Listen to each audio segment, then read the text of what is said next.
Let's move to a light heavyweight scrap now, where we got Nikita Krylov coming in at plus 165. He welcomes former middleweight champion Robert Whittaker, who comes in at minus 190. Now, starting off on the Krylov side of things, I thought I broke down his last fight pretty well in terms of the fact that I thought Bukauskas would be able to stop the takedowns of Krylov and force Krylov to strike with it. What I didn't look into is the fact that I didn't think that Bukauskas would have trouble dealing with Krylov in the striking realm because I thought he was the better striker. But just like a fighter that I talked about earlier on in this card, you don't need to be the most technical striker if you can put on a high pace and high pressure. And that's what Krylov was able to do against Bukauskas, outstriking him on the feet, walking him down, and just having little to no issues in the striking game there. Even though Krylov went 1 of 4 on takedowns, he just kept that pace and pressure on Bukauskas, and then eventually led to a finish with, I believe, about 3 or 4 seconds left in the final round of that fight. So great work from Krylov to start off his 2026 campaign on the right foot.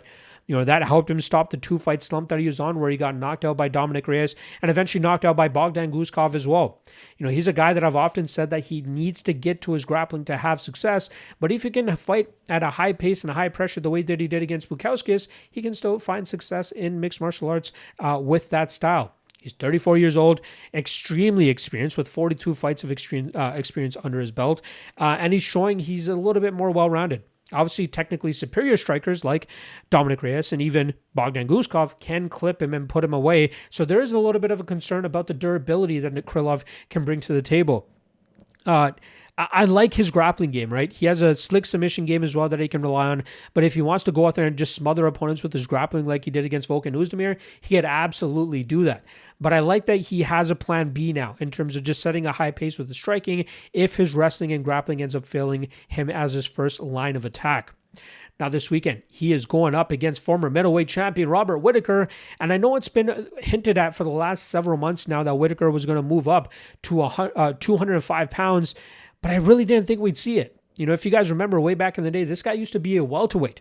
And then when he moved to middleweight, people are like, is he going to be able to fit in there? Because he wasn't that big of a welterweight to begin with. But he found success. He won the title. He defended it until Israel Adesanya stepped on the scene. But I think he definitely overachieved at middleweight compared to what people originally suspected of him or expected of him when he made the move to 185.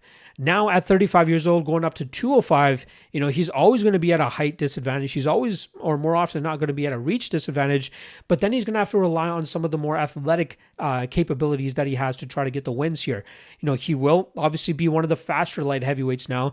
He usually already has a good striking style in terms of exaggerating that speed with his darting in and out movements that he likes to strike with, slick jabs, good shots down the pipe. That really worked out for him early against Reinier de Ridder.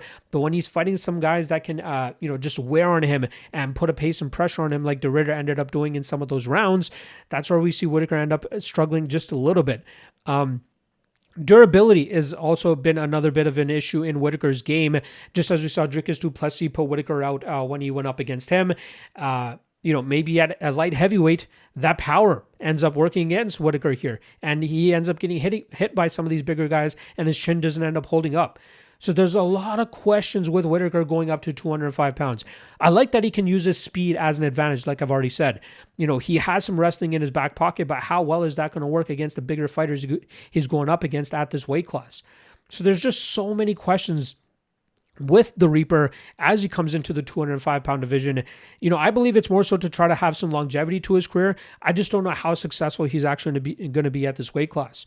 Thus, with this matchup against Nikita Krylov, it's hard to muster that confidence up on him, especially at minus 190.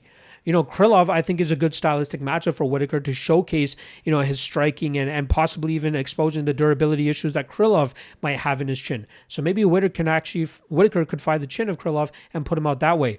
Wrestling-wise, I think Whittaker is a good enough wrestler to fend off the takedowns of Krylov, but I wonder, again, the size and strength of Krylov, what kind of difference that could potentially play into this fight.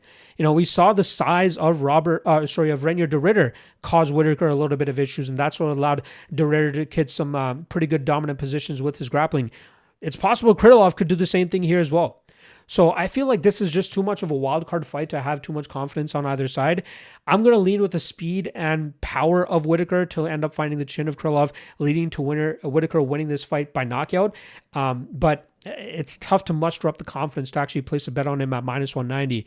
If we get him closer to, minus 150, 60% indicated, or even something shorter than that, maybe I'd have some interest there. But I'd rather just sit back and watch this experiment of Whittaker going up to 205 pounds and seeing if it pays off for him.